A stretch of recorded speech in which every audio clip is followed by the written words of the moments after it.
morning, Mr Van Rompuy.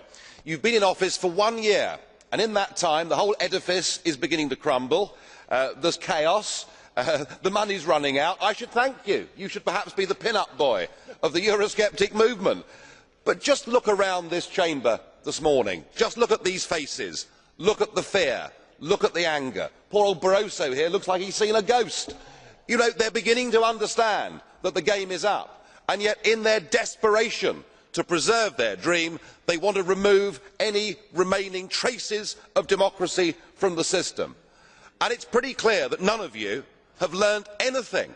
You know, when you yourself, Mr Van Rompuy, say that the euro has brought us stability, I suppose I could applaud you for having a sense of humour, but isn't this really just the bunker mentality?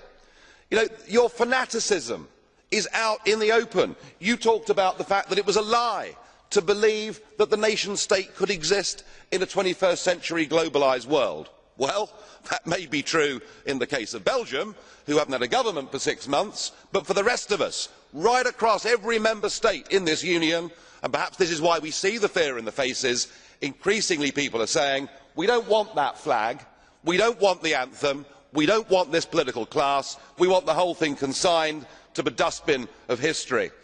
And we had the Greek tragedy earlier on this year, and now we have the situation in Ireland. Now I know that the stupidity and greed of Irish politicians has a lot to do with this. They should never ever have joined the euro. They suffered with low interest rates, a false boom and a massive bust. But look at your response to them. What they are being told, as their government is collapsing, is that it would be inappropriate for them to have a general election. In fact, Commissioner Rehn here said they had to agree their budget first before they would be allowed to have a general election. Just who the hell do you think you people are? You are very, very dangerous people indeed. Your obsession with creating this euro state means that you are happy to destroy democracy. You appear to be happy for millions and millions of people to be unemployed and to be poor. Untold millions must suffer so that your euro dream can continue. Well, it won't work, because it's Portugal next.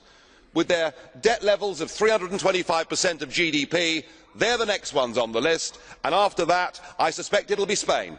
And the bailout for Spain would be 7 times the size of Ireland, and at that moment all of the bailout money has gone. There won't be any more.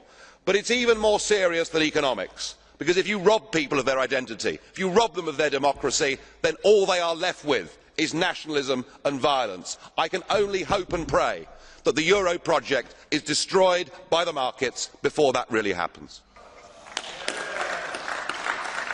Thank you.